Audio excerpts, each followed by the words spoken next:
You know, I don't think we really appreciate just how significant the collapse of the USSR was. It's been over 30 years now, and while the weight of the Cold War still looms heavy over modern geopolitics, the Soviet collapse happened when I was 3, and before many of you were even born. But it was a titanic shift of global power. The USSR was a global superpower, one that stood against the hegemony of the United States. They had many nations across the world under their sphere of influence, and nearly every act of international politics had to at least consider them and their struggle with the US in some way. Then, and what you'll see was a shockingly short time, it was just gone. The US remaining as the lone world superpower until relatively recently. Godzilla had no more kaijus left to fight, so he started looking for weapons of mass destruction in Iraq. The general narrative here in the American sphere of influence was that this was a time for celebration. Capitalism and the nebulous idea of freedom won. People celebrated this moment as the literal end of history. Yeah, I'm calling you out yet again, Francis Fukuyama, the most called out person in recent memory. He figured out bad takes are much easier engagement all the way back in the 90s. Anyways, the evil empire, as President Ronald Reagan called it, had fallen. That's not how many who had to live through that collapse really felt. Ask anybody from the former USSR and you'll know that this period was tough. Many countries have never fully recovered, and many in Russia took the transition hard. They saw themselves as at the center of one of the world's 2 major powers, and in a few short years they were now part of a weaker country struggling for survival. The desire to throw off the humiliation of such an event and return to that status held before is strong and at the core of more than one historical tragedy. Many Russians today have a feeling of nostalgia for the old Soviet Union days. Others have just become Nazis. And others have become both, like this guy. Oh wait, that's Caleb Maupin. How about this one? Oh wait, that's just him posing with Caleb Maupin. I don't know why I can't find pictures of this Nazbol leader without Caleb Maupin. How do I delete something from a video? I don't understand. I'm not good with computers. I'm sure I don't need to tell you Russia's been in the news a lot lately. And while war rages in the former Soviet Union, there seems to be a lack of understanding why they're acting this way. And so today, I want to tell you part of that story. I want to tell you how Russia weathered the collapse of the USSR and the steps that led to the invasion of Ukraine, which occurred earlier this year. Russia isn't some faceless evil. Even Vladimir Putin isn't a mustache-twirling supervillain. First, no mustache, of course, this is just a deepfake, but they all exist in a context. Monsters are made, and one of the best ways to find a path to peace is try to understand the situation 3-dimensionally. And also because I only understand social change through history lectures. Actually, that might be a good channel tagline. Step back, for those who only understand social change through history lectures. So today, we're going to tell you the story of Russia, a young and old country with a wildly chaotic history for a country that's basically a millennial. And even if we don't sympathize with Russia and the actions they're doing right now, we can at least understand why they're doing what they're doing. But before we dive into the birth of modern Russia, we need to know what it grew out of. So let's talk about the United Soviet Socialist Republics, or USSR, or Soviet Union. The Soviet Union was the most ambitious project in the history of leftist politics. It was the first socialist state with a vague idea to someday establish communism. A world without states, without inequality, and importantly, direct worker control over the things that make the economy move. Now, you hear that ominous music playing. That's because it didn't work out quite as hoped. Ideals were not realities on the ground. The USSR suffered from major problems by the 1980s. Several authoritarian leaders led to a state bureaucracy chosen because of personal loyalties and politics rather than competency. The state-run planned economy worked wonders in turning a struggling agrarian empire into the first country to send a person into space and the one that defeated fascism, but that was over 30 years ago by this point. The modern Soviet economy was rigid and slow to adapt. Furthermore, though, the capitalist world poured everything they could into trying to snuff them out. Specifically, the much richer United States and their allies and subjects. To keep up, the USSR had to dedicate a huge portion of their economic output into the military. That's important to know. The US was by far the bigger aggressor in the Cold War, and oftentimes the Soviets felt like they were holding down their ideals against American attempts to undo their whole project. Mostly because they were. Not always, but more often than not. Lastly, the government was rather brutal in suppressing expression as well as cultural products from the capitalist world, which, I can kind of understand the logic of, but it does seem that banning anything from anyone is a surefire way to make them want it real bad.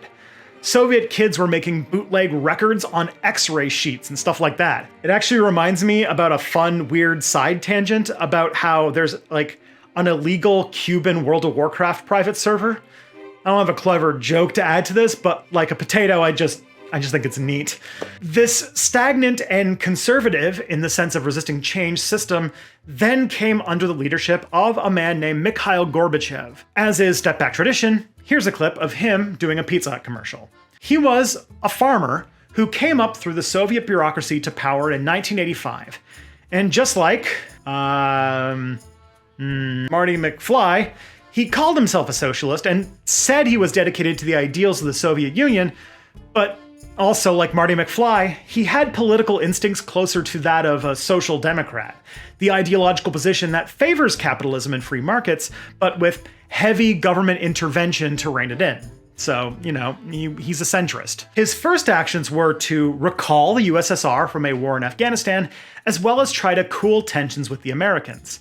He worked with then-President Ronald Reagan to reduce their stockpiles of nuclear weapons, which is great because they do nothing for anyone except cost money and sit in a silo or Mar-a-Lago waiting to start the apocalypse. At home, Gorbachev had two major policy pillars he pursued to try and open up the USSR and make it a freer and more dynamic place. They were called glasnost, meaning openness, and perestroika, meaning restructuring. Glasnost was a project of trying to open Soviet society. Before this time, the state heavily censored various forms of media and art, as well as forms of political speech, mostly out of fears of a capitalist cultural undermining of their society, which, honestly, fair. A lot of American cultural products are basically pro-capitalist propaganda in one way or another. However, these programs resulted in weird things like taking a performance of a song that happens to be about a cowboy and requiring the lyrics of the performance banned at the last minute. And as a result, you get...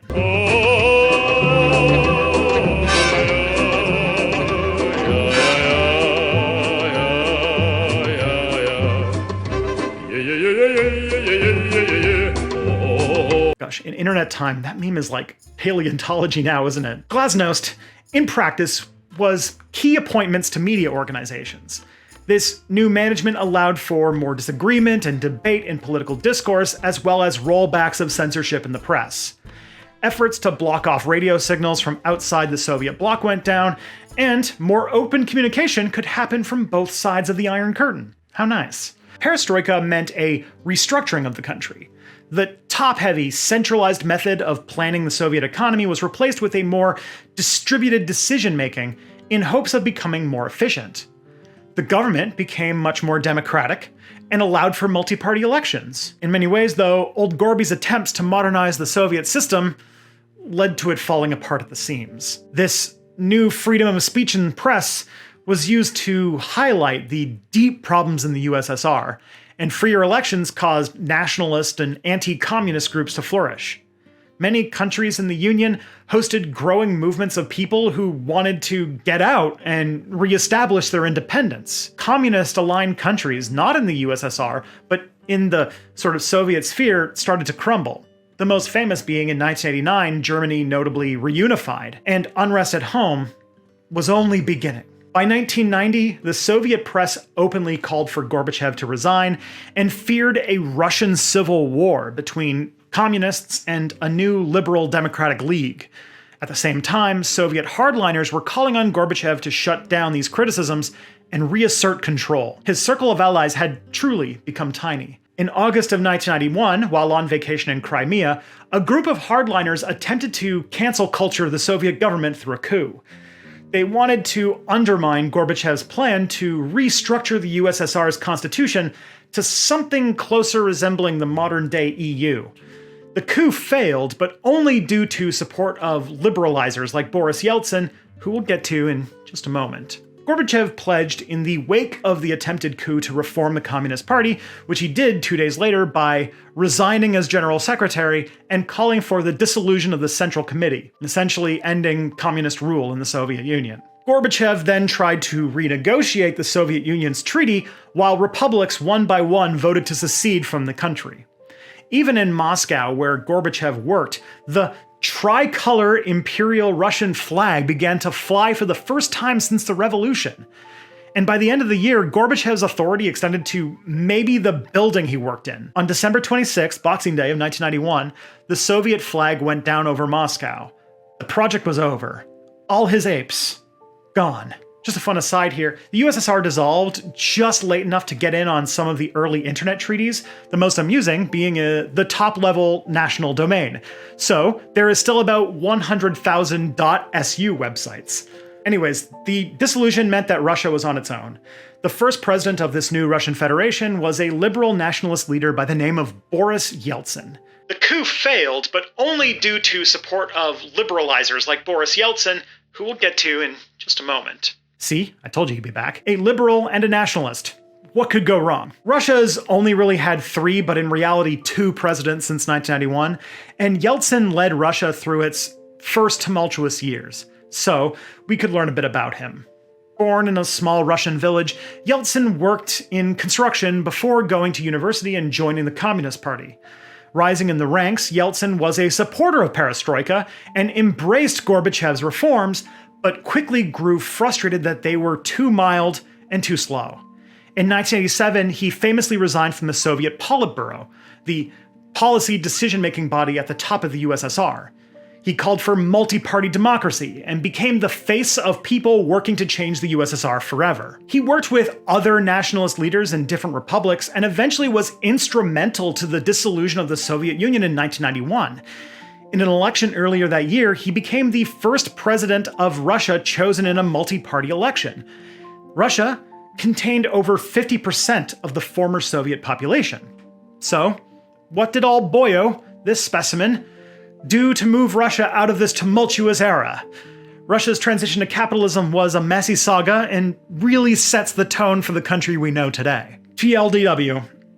It was a shit show. You could imagine that transforming a country that spent decades focused on collective ownership and managed itself through a command economy would have a hard time moving towards a capitalist one.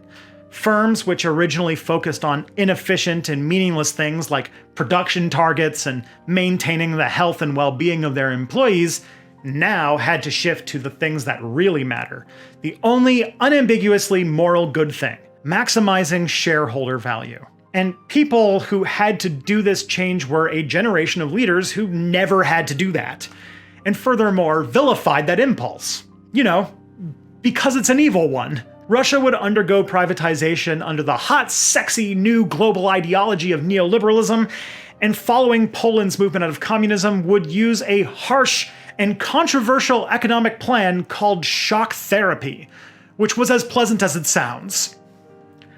Neoliberalism is... One second. No. There's nothing in the player's handbook at all about neoliberalism. Maybe it's a spell? It's M. M-N. Mordenkainen's. Non-detection or... Nope, not in there. It's a term used to describe the 20th century resurgence of 19th century ideas of laissez-faire capitalism. It's essentially a dogmatic faith in the infallibility and inviolability of the great invisible hand of the free market. You might recognize it from the early COVID pandemic, where the line had to go up no matter how many people must suffer and die for it. In the 20th century, there was a move to a form of Keynesian economics after the Great Depression. This meant that the government took an active role in helping pump up the economy by either investing in public works or by maintaining a strong social safety net. You know, most of the stuff governments used to do before they sold it off for parts. This idea replaced the prevailing economic ideology of the age before, and subsequently the one that caused, the Depression, classical liberalism. Essentially, it was the idea that government should just let the market do what it'll do and keep out of the way of its ebbs and flows. And what about the people who die and suffer from those ebbs and flows?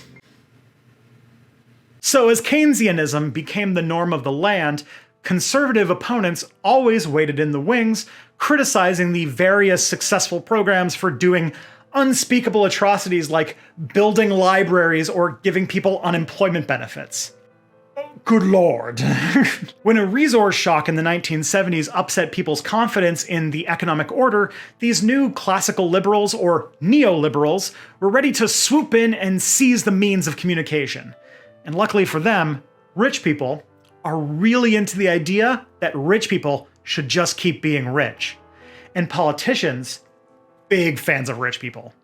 Neoliberalism's acolytes keep the faith in this system despite mountains and mountains of evidence showing that it's not much more than a dystopian nightmare. It turned a lot of mainstream economics into more akin to theology. Clerics act as capitalist missionaries, trying to solve every problem with market-based solutions. Today, this is more or less the dominant ideology of much of the world, especially those countries that got rich off colonizing other countries. You can imagine, though, that this was the exact opposite of the Soviet Union's top-down, state-organized command economy where literally everything was a government operation in one form or another.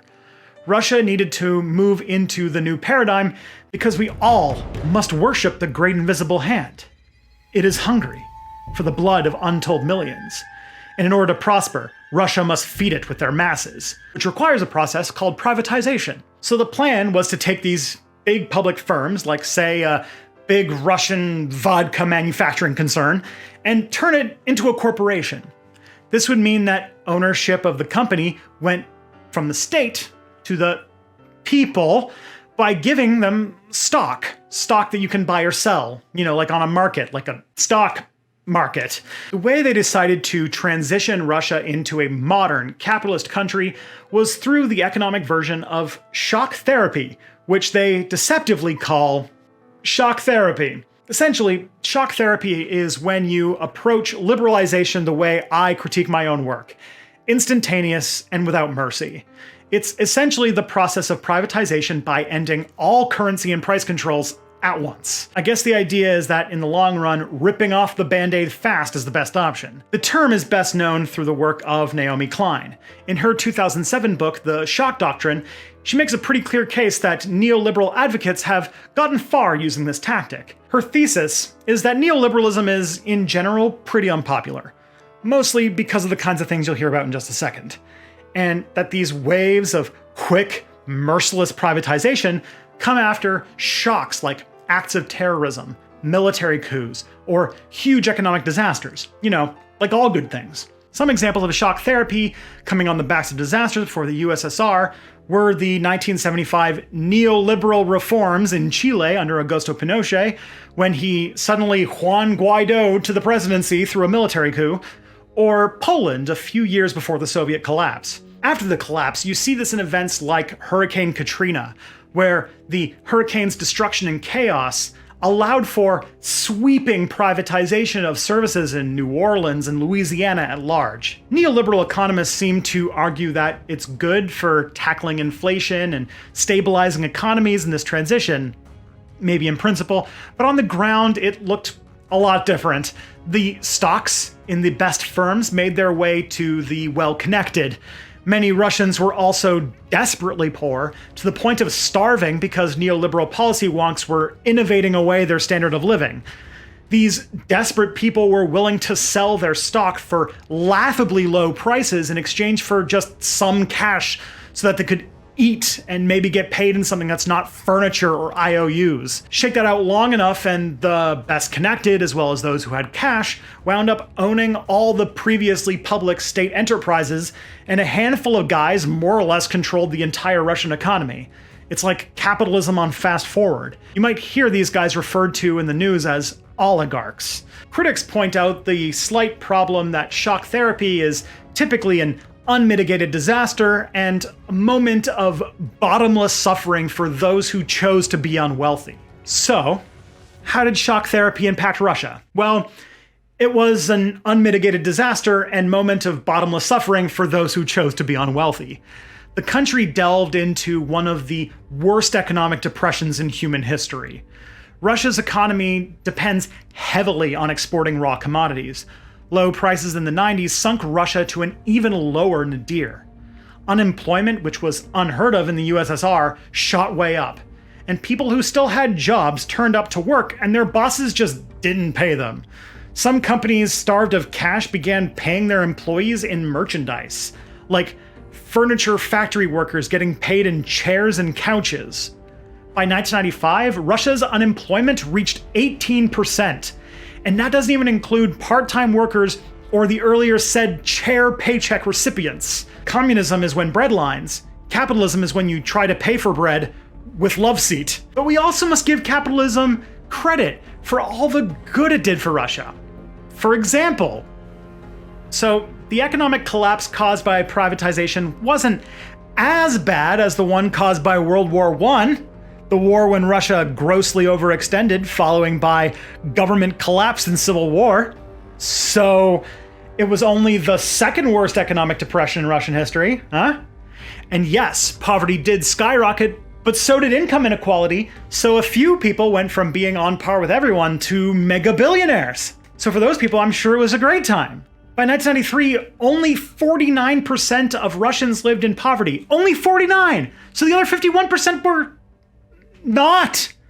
And at end, the life expectancy for men dropped from 64 to 57, which might sound horrible, but only if you like living. And I got a lot of comments on my video about having a kid that seem to imply that many of you don't.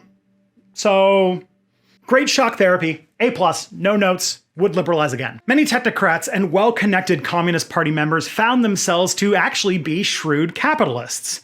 Some who ran various organs of the Soviet government liquidated their departments and walked off with the proceeds, or used their connections to start companies and get massive government contracts. At the end of the day, 10 people, 10, had control over the vast majority of the Russian economy. Dang, that's like American numbers. And while on the legal market, oligarchs took the cake, on the ground, a black and gray market for any and all consumer goods turned many entrepreneurial young people away from the endless grind of working for some government organ and instead thrust them into the lively, wholesome world of organized crime. In response, the Russian economy, the ruble, plummeted. And unlike Bitcoin, the ruble didn't have weird guys on the internet ready to buy the dip. And it turns out that when you open up democracy, then put in programs that demolish people's standard of living, they use that democracy against you. Throughout 1992, Yeltsin's program of selling off chunks of Russia to the highest bidder began to galvanize resistance. Even Yeltsin's vice president called his policies economic genocide. It got so bad that some oil-rich regions like Tatarstan considered declaring independence, something scary because a good chunk of Russia is made up of semi-independent republics. Politically, this struggle put Yeltsin constantly at odds with Russia's governing body, the Supreme Soviet, and his broad authority for liberalizing Russia came with an expiry date, with the Soviet passing constitutional amendments limiting the president's authority at the end of 1992. He demanded the Supreme Soviet reinstate his ability to make presidential decrees, but they refused. After an angry speech, they managed to come to an agreement that they'd hold a referendum over how to move forward. However, as 1992 rolled over into 1993, fighting between the two over the language of the referendum caused conflict, so it didn't help much. Eventually, the language came down to whether or not the Russian people broadly supported President Yeltsin and his policies, which, because it was tied to the popular president, actually succeeded. Yeltsin now felt he had a mandate to rule, and set out to make a new Russian constitution. The Supreme Soviet tried to impeach Yeltsin, which he only narrowly avoided. But Yeltsin felt it was time for a constitution, so they held a constitutional convention. After much deliberation, the Supreme Soviet decided to attend and came with their own draft constitution. You can imagine they and Boris Yeltsin had differing philosophies on how it should look. Just as one example, Yeltsin's new constitution featured a bicameral legislature and a dissolution of the current Soviet. This was understandably not popular with those sitting in said Soviet, and in order for it to pass, they had to essentially vote themselves out of existence. As you can imagine, they did indeed reject this and stated that as the elected government, they should be in control of what a Russian constitution would look like. Now, when you have two different governing bodies claiming different constitutions are legitimate and the way forward, we have what we in the history business like to call a constitutional crisis. And it was in that cozy state of affairs when Russia moved into their 1996 presidential elections. Political crises, economic collapse, and a bloody war in Chechnya all had Boris Yeltsin ranking 5th in the polls at just 8% support. The previous year, the State Duma, the new governing body, was swept by the Communist Party, Yeltsin's major opposition. Their presidential candidate, Gennady Zyuganov, held a commanding lead. Internationally, global leaders already kind of assumed he'd be the next Russian president. But obviously, Russia didn't retreat back into the dark days of social welfare, so how did this election go down? Well, the same way the Democratic Party in America killed their socialist candidate's campaign. A heart attack gun, media bias. Because of the wonders of privatization, the few major media networks there were belonged to a small group of oligarchs. Oligarchs who were big fans of Mr. Yeltsin. One study of Russian media during the election found that while Yeltsin began the presidential race with 8% popularity compared to the 21% of Zyuganov, he enjoyed 53% of positive coverage to Zyuganov's 18%. Another evaluation which gives 1 point to a candidate for a positive story and subtracts 1 for a negative story. Boris scored a whopping 492, and Zyuganov got negative 313. So I guess Russia has a Washington Post of its own. But that's not all. Other factors which led to Yeltsin's victory are important to mention. The first is straight-up violations of campaign laws, specifically around spending limits. The power held by Yeltsin was ruthlessly abused in order to outspend and use state power to aid his campaign. Then, there was also just straight-up electoral fraud. In Mordovia, a bunch of Zyuganov votes mysteriously disappeared, and in the Republic of Dagestan, there was a shocking, some would say, suspiciously so, turn towards Yeltsin between the rounds of the elections. Similar patterns happened in places like Tatarstan and Bashkortostan. It does seem in the fullness of time the integrity of the 1996 election is called more into question, not less. The USA also might have had a hand in preventing Zyuganov from winning. I am shocked. Shocked! Well, not that shocked. Clinton levied several boons in NATO expansion, G8 membership, and even IMF loans to put Uncle Sam's weight behind Yeltsin. To promote democracy. So yeah, on the second round of votes, Boris Yeltsin narrowly held onto power for a term which was set to end in August of 2000. But he wouldn't make it that far. If you are watching this, that means that you have come to a section that I had on the Chechnyan War, but that would very much not fly because of demonetization rules. So I made it as an extended cut that you can find on Nebula. Yes, I am happy to announce that Step Back has joined the Nebula family. It's a platform where a bunch of creators, myself included, have made a platform where creators can make the stuff that they want to make, say the things that they want to say, and not have to worry about YouTube's algorithm or demonetization. So on Nebula, you can find ad-free versions of all of my content, and as well as content of a whole lot of creators that I know you know and love, and also gives us room to experiment with new video forms and try things that we hadn't tried before. And so if you're liking this video so far, the Nebula version of this video removes this ad entirely and replaces it with more content, a whole section on the Chechnyan War that I'm not getting into because of YouTube's demonetization. Wait, what? A story where Stalin is the good guy? Don't just join on my behalf. Nebula is a platform that has tons of creators on it who are some of the best of YouTube's essayists and educators and people that I know for a fact that you're a big fan of. There are so many that Tristan, who has a limited capacity to memorize things, will have to read them off of his cellular telephone. So these are just a handful of creators that I know a lot of Step Back fans like that are on Nebula.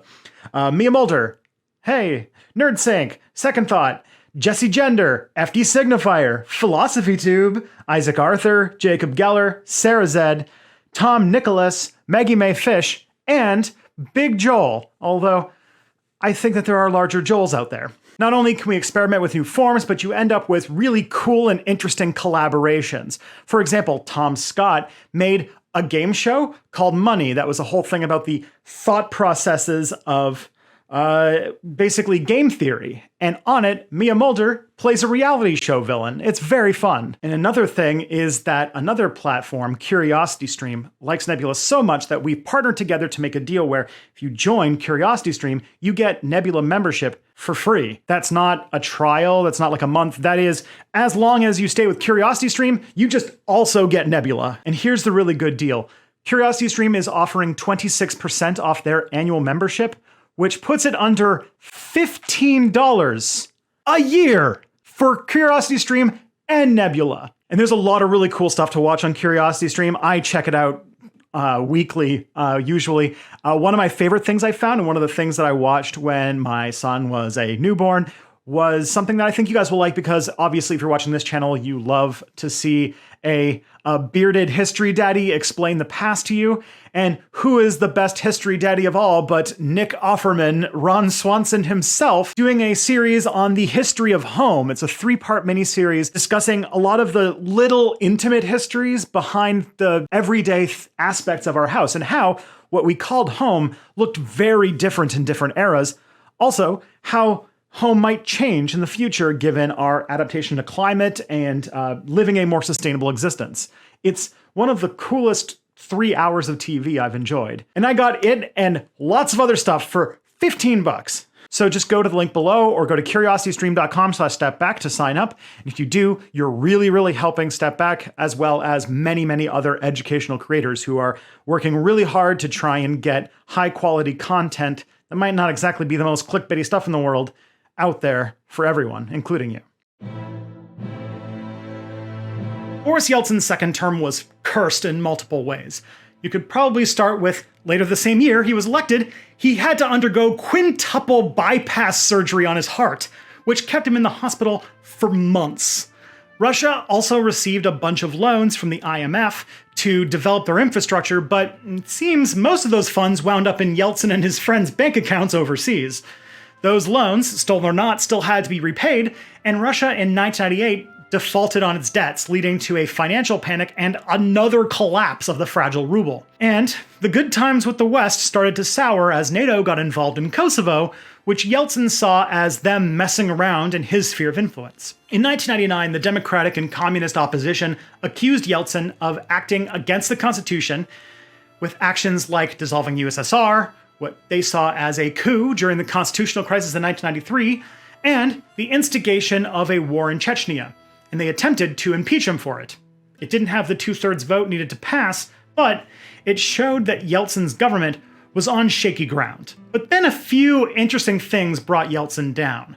Bribery investigations against a Swiss corporation called Mabitex revealed that the CEO had arranged for Boris Yeltsin, along with his wife and daughters, to get nice fat credit cards on their dime. His approval rating nearing the end of 1999 dropped as low as 2%. On New Year's Eve, Yeltsin resigned from office. Now, earlier that year, Yeltsin fired his prime minister and entire cabinet in favor of people he assumed would be more loyal. In the position of prime minister, he put a relatively unknown figure in Russian politics who conveniently, upon becoming president after Yeltsin's resignation, declared that Boris would be immune for life from any prosecutions. That young nobody was a politician by the name of Vladimir Putin. As the 20th century gave way to the 21st, the national blow to Russia of the Soviet collapse was seemingly improving. The worst might have been behind them. Putin knew well that Russians had felt beaten and humiliated by the collapse of the USSR and the disastrous decade that followed. That energy, that desire to return to a fallen greatness, to seek revenge on those who brought you low, is powerful, and one Putin was not the first to harness. He spoke to a feeling of national loss and a desire to bring back their country to its place in global prominence. Russia's 21st century would be defined by a grand return to the world stage, and an attempt to re-establish their empire, a project that would bring them all the way to today's disastrous war with Ukraine. And it might take down the entire country to even greater ruin than we saw in the early days of 1992. And we'll learn all about that in part 2. To make sure you catch it, subscribe and hit the bell notification to get it as soon as it comes out. I'll see you back soon, real soon, for more Step Back. Okay, so the economic... Fucking fireworks, really? There better be a holiday I don't know about or a freaking revolution happening, because this is annoying.